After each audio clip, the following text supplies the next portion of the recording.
स्पष्ट तौर पर बताता हूं, ये जो 5 विधायक हमारे गायब हुए हैं ना, एक एक का इलाज करूंगा, गलतफहमी में मत रहिएगा। और आपको स्पष्ट तौर पर बताता हूं, ये जो 5 विधायक हमारे गायब हुए हैं ना, एक एक का इलाज करूंगा, गलतफहमी में मत रहिएगा। एक लड़का एक लड़की से बेपनाह मोहब्बत करता है और वह लड़की के सामने शादी का प्रपोजल रखता है। तब लड़की कहती है कि तुम मेरे लिए क्या कर सकते हो। तब वह लड़का कहता है कि मैं तुम्हारे लिए चांद तारे तोड़ कर ला सकता हूं। इसके बाद वह लड़की कुछ सोचने के बाद कहती है कि अगर तुम अपने माँ का सर काट कर अगर ले आओगे तब मैं तुमसे शादी करूंगी। उसके बाद वो लड़का अपने घर जाता है और अपने जन्म देने वाली माँ का सर काट कर उस लड़की के सामने में थाली में परोस देता है। इसके बाद वो लड़की उससे शादी करने से मना कर देती है और कहती है कि जब तुम एक लड़की के लिए, एक अनजानी लड़की के लिए, एक 2-4 साल की मोहब्बत के लिए जब अपने माँ का सर काट सकते हो, तब तो तुम किसी और के लिए मेरा भी सर काट सकते हो। इसीलिए मैं तुमसे शादी नहीं करूंगी। इस कहानी से यही शिक्षा मिलती है कि गद्दारों को कभी माफ नहीं करना चाहिए। और वीडियो के शुरुआत में आपने सुन लिया होगा कि सम्राट चौधरी क्या कह रहे हैं। बीजेपी के 3 विधायकों ने बीजेपी को धोखा दिया, हालांकि उन्हें पुलिस टांग कर बाद में ले आती है, लेकिन सम्राट चौधरी ने भरे विधानसभा में क्या कहा वो आपने वीडियो के शुरुआत में सुन लिया होगा। जब सम्राट चौधरी ने गरजते हुए कहा कि गद्दारों को माफ नहीं किया जाएगा, और गद्दारों को माफ नहीं किया गया है बल्कि सम्राट चौधरी की लाठी चल चुकी है। और आपको बताते चले कि बीजेपी के बागी विधायकों पर कार्रवाई शुरू हो चुकी है, और ये कुछ वैसी ही कार्रवाई है जैसा कि मनीष कश्यप पर एनएसए लगाने को लेकर हुआ था। मनीष कश्यप पर जिस प्रकार की कार्रवाई हुई थी, ठीक उसी प्रकार की कार्रवाई बीजेपी विधायकों पर हो रही है। और इस 3 से 5 मिनट की रिपोर्ट में हम आपको तमाम बातें बताने जा रहे हैं, और आप ये जान लीजिए कि जब आप जानेंगे कि आखिर सम्राट चौधरी ने क्या किया है तब आपकी रूह कांप जाएगी।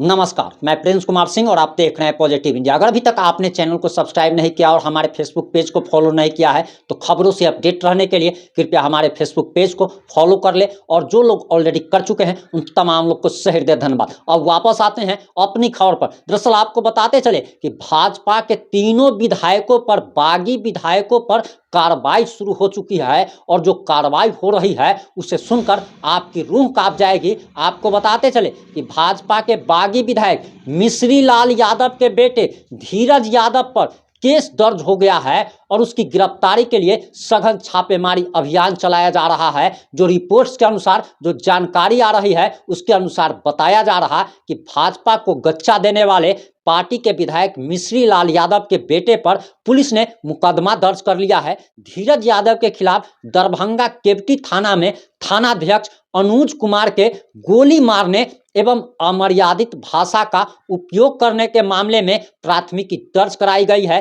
केवटी थानाध्यक्ष अनुज कुमार द्वारा दर्ज प्राथमिकी में कहा गया है कि विधायक के पुत्र ने थानाध्यक्ष को फोन पर अमर्यादित भाषा का प्रयोग करते हुए गोली मारने की धमकी दी है। जानकारी के अनुसार बताया जा रहा कि थाना की पुलिस आरोपी विधायक पुत्र धीरज यादव को गिरफ्तार करने के लिए लगातार छापेमारी अभियान चला रही है। वहीं ये भी जानकारी आ रही है कि केवटी थाना क्षेत्र के आरोपी लालधारी यादव को एक मामले में पुलिस ने गिरफ्तार किया था, और जानकारी के अनुसार आरोपी लालधारी यादव के खिलाफ कोर्ट से वारंट जारी होता है। इस मामले में उसे गिरफ्तार कर थाना पर लाया जाता है। इस आरोपी लालधारी यादव को छुड़ाने के लिए विधायक का पुत्र धीरज यादव थाना पर पहुंचता है, और वह थानाध्यक्ष से उसे छोड़ने की बात कहता है। और जब थानाध्यक्ष उसकी बात नहीं मानते हैं तो वह थाना पर से वापस लौट जाता है, और एक बार फिर से थानाध्यक्ष को फोन पर जान से मारने की धमकी देता है,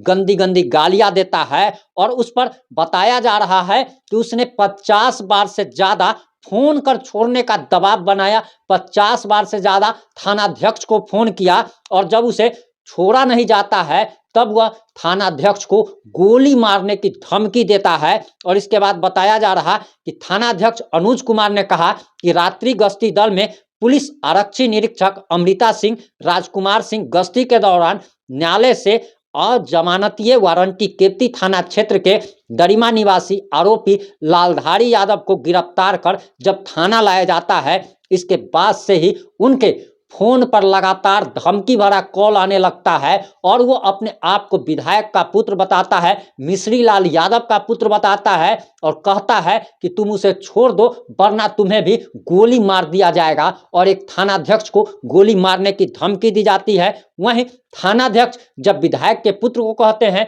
कि इसके खिलाफ गैर जमानती वारंट निकला है, इसलिए इसे नहीं छोड़ा जा सकता, इसे न्यायालय में प्रस्तुत करना ही होगा, इसके बाद गंदी गंदी गालियां विधायक पुत्र की तरफ से दी जाती है। और इसके बाद आपको बताते चले कि मिश्री लाल यादव बीजेपी के विधायक हैं और ये लगातार बागी रुख अख्तियार किए हुए हैं।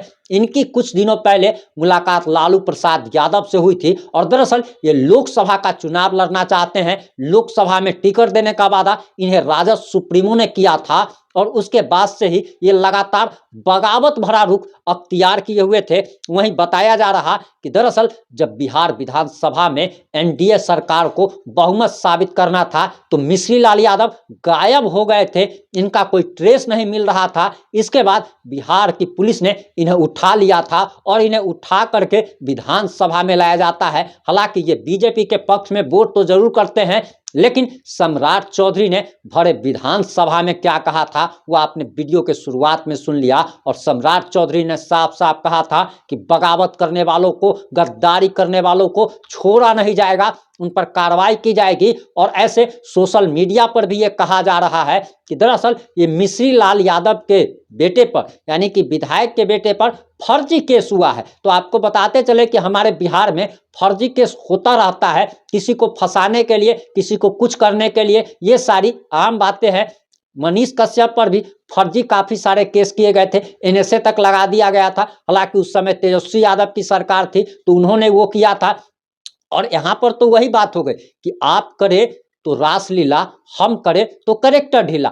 हर पार्टी, हर नेता आजकल यही कर रहा है। जो भी सत्ता में आता है अपने दुश्मनों को इसी तरीके से करता है। कभी किसी पर फर्जी केस हो जाता है तो कभी कुछ हो जाता है। हालांकि हमने आपको शुरुआत में एक कहानी सुनाई थी, वो कहानी उन लोगों के लिए थी कि अगर आपको लगता है कि किसी से बगावत करके कोई हमारे साथ वफा करेगा, हमारे साथ वफादारी करेगा, तो आप नीरे बेवकूफ है। जो व्यक्ति अपने पार्टी के साथ, जिसने उसे एक पहचान दी है, जिसने उसे टिकट दिया, जिसने उसे विधायक बनाया, जब उस पार्टी के साथ गद्दारी कर सकती है तो आखिर वो लालू प्रसाद यादव का क्या होगा, ये लालू प्रसाद यादव को भी जरूर सोचना चाहिए। और इसी का नतीजा है कि लालू प्रसाद यादव के भी 3 विधायकों ने उन्हें धोखा दिया और लगातार तेजस्वी यादव के पार्टी के तरफ से यह आरोप लगाया जा रहा है कि तीनों विधायकों ने उनके पीठ में खंजर घोंपा है। चेतन आनंद हो, प्रहलाद यादव हो या फिर चेतन आनंद हो, नीलम देवी हो, ये तीनों के बारे में कहा जा रहा है कि इन लोगों ने धोखा दिया है। लेकिन यही तो नीति है, हर नेता सत्ता के लिए, कुर्सी के लिए, टिकट के लिए क्या क्या नहीं करता है। और वही काम प्रहलाद यादव ने किया, वही काम चेतन आनंद ने किया, वही काम नीलम देवी ने किया। तो आखिर क्या गलती की? जब नीतीश कुमार पलटकर महागठबंधन में जा सकते हैं, जब एक बार फिर से नीतीश कुमार पलटकर एनडीए में आ सकते हैं, एक बार तेजस्वी यादव कभी नीतीश को गाली देते हैं, कभी नीतीश तेजस्वी को गाली देते हैं, और दोनों जब एक साथ मिल जाते हैं तो फिर ऐसा होना स्वाभाविक है। हालांकि सम्राट चौधरी ने जो भरे विधानसभा में कहा था उसे पूरा करके दिखा रहे हैं। और जो भी विधायक भाजपा से बगावत किए थे उन पर अब पुलिसिया कार्रवाई लगातार जारी है। इन सारे मुद्दों पर आपकी क्या प्रतिक्रिया है? अपनी प्रतिक्रिया देना ना भूले। जुड़े रहे हमारे साथ। जय हिंद, जय भारत।